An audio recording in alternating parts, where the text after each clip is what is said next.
Welcome to Sound and Fury. I am Eric Wilfred Watson. And I'm Hugh Frank, and I drive a Ford, but I also own a Toyota.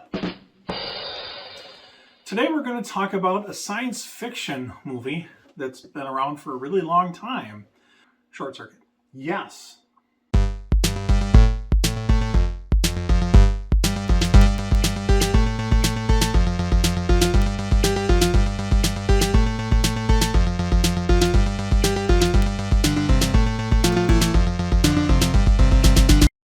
So my son loves robots.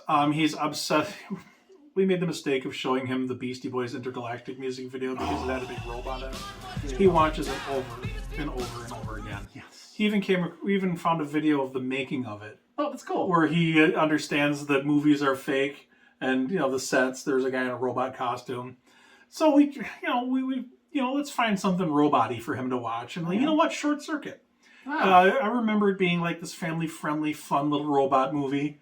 Family-friendly had a different definition. Yeah, I kind of realized that family-friendly didn't quite... PG wasn't the same thing back in 1980, whatever this movie was. Nice software. But I liked the movie. It's not quite how I don't know if it was just the nostalgia on my heart, more so than what the movie actually was. No. But let's talk about it. Have you seen the movie in any time this side of the millennium? Yeah, I rewatched it a year ago, maybe. Okay. Something like that, yeah.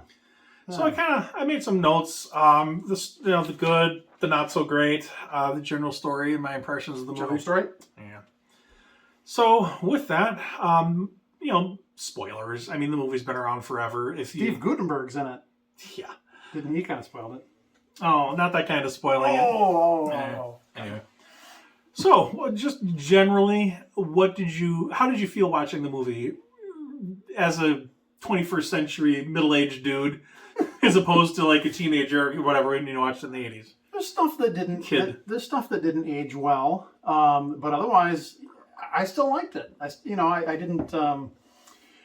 I didn't like it the way I liked it when I was a kid, because it was a futuristic robot movie and the lasers were cool and modern and everything was kind of neat and you don't really think about the abusive relationship that Stephanie was in with her ex-boyfriend and I didn't know about the psychology of narcissism and things like that.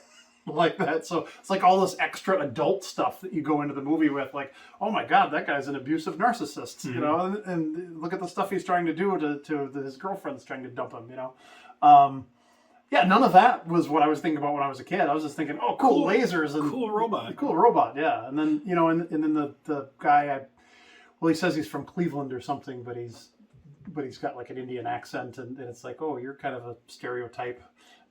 Back in the 80s. Oh, I think that was a white actor pretending to be an Indian. I don't know. He's well, where's your family from? And he's like, oh, Cleveland or something like that. Like, the joke is that he's from America, but he has an accent. That's funny in the 80s. That'll get you in trouble on the internet if you did that in your movie today. Right. Yeah. So it's not, but he's like a stereotypical. The way he talks is like. Anyway, so. Stuff that rings differently now, but other than those few things, overall the storyline aged well. It's got a storyline. The robot held up. Yeah. It still looks like something that could be.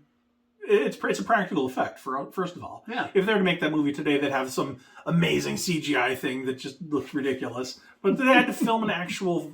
The robot didn't exist, but it was basically a metal puppet. Yeah.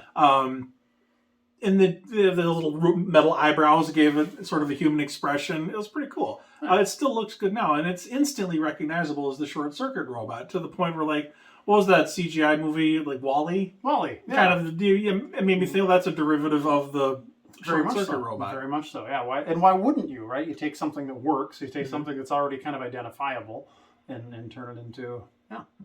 So the basic plot of the movie is number 5 is a robot created by Nova Corporation, a defense contractor. The Nova Corps. Yeah, he's designed to be a military thing. They have this demonstration of how these fighting robots work, and then he gets hit by lightning, and somehow that makes him sentient.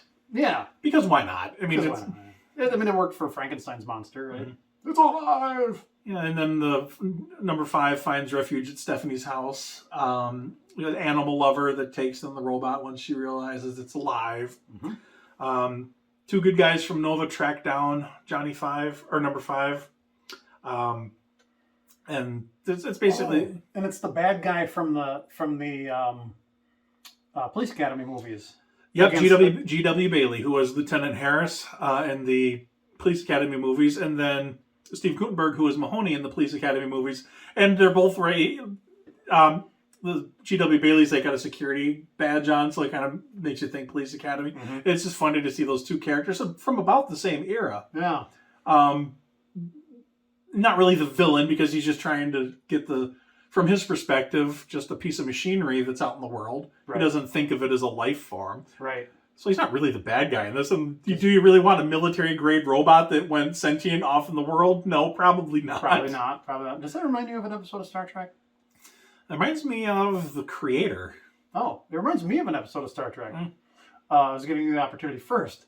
Where Data has to prove that he's the sentient. Exocomms. Oh, Yeah. no, that's a different one. Oh, yeah, Measure the Man, the courtroom drama. Yes, and it very much, they don't believe even Steve Guttenberg does the Rorschach test, and he's like, I remember, it's got monosodium glutamate, and he names off all the other things because it's like, what does he use? He uses like a napkin and some tomato soup or whatever, and the robot names off all the various things that he sees with his little spectrometer.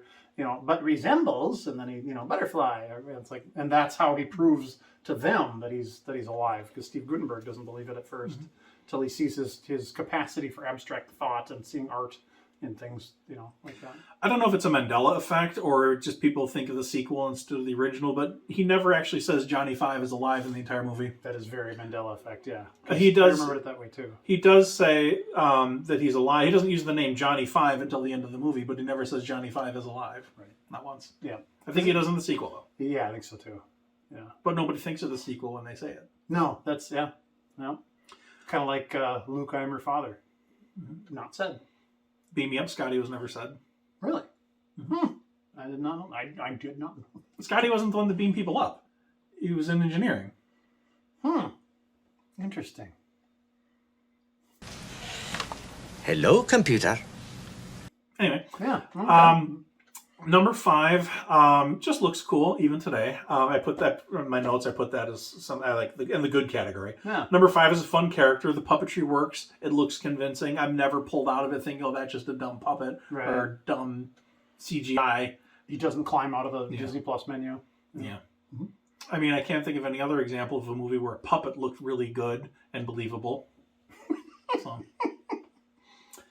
It's fun. It captures the 80s-ness of itself unintentionally. You just instantly know you're watching an 80s movie in a good way. Yeah. Yeah, and I mentioned in my notes the Police Academy thing, which I had totally forgotten about. Yeah. The not great is it's not as much of a kids movie as I remember it being. Like you said, there's a lot more adult themes in there that I'm kind of like inwardly cringing as my 5-year-old's watching some of the stuff. Did she stick her tongue down your throat? Yeah. Lots of profanity for a PG movie. But that was the 80s. You know? I'm not defending the 80s, just explaining it. I mean, I normally don't care about profanity in a movie, but if it's, I do when it comes to my child in a movie, My son was confused by the identically looking robots that were bad.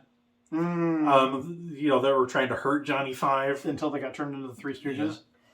Yeah. They overused the evil corporation trope. I mean, there's so many movies have the evil corporation. It's just tiresome. But then again, I guess it wasn't as cliche back then. Right. There's just too many evil corporation movies. Yeah.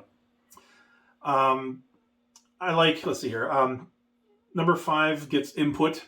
I thought it would be good. More input. I thought it'd be more fun better if he had like an actual critique of humanity rather than just soaking it all in. I don't know. Like Encounter at Farpoint? Encounter at Farpoint. Well, he was judging humanity. Oh, yeah. Okay, Q. I didn't. Why am I the one going off the Star Trek? I didn't understand. Well, because your Star Trek references aren't very good. Yeah, touche. That's fair. That's fair.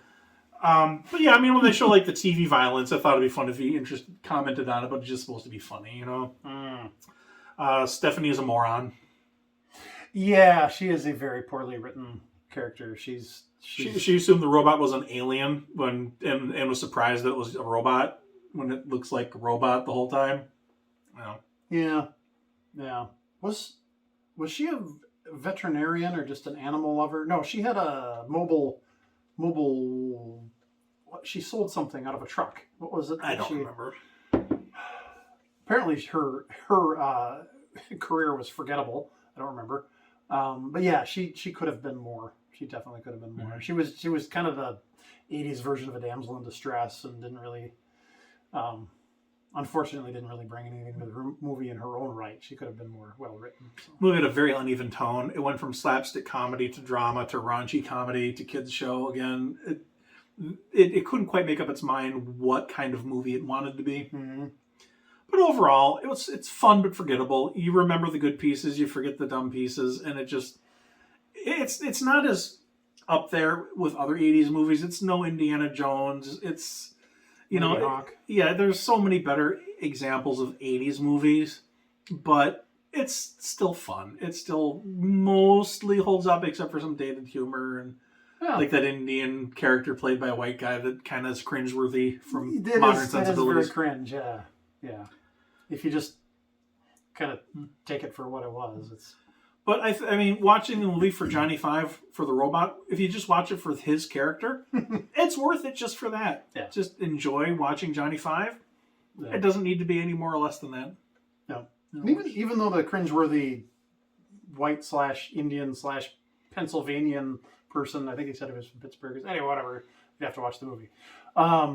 Even though it's very cringeworthy, he does say a lot of very funny things. Mm-hmm. And so he's the plucky comic relief. So his character provides something. He just unfortunately does it in a stereotypical kind of way or whatever. But he always has the but what happens if the robot just melts down a whole bus full of nuns? What would the headline read? Nun soup? Like it's funny. And I don't know why frying nuns is funny, but well, maybe it isn't. Maybe it's me. Is that why they have certain priests that are called friars?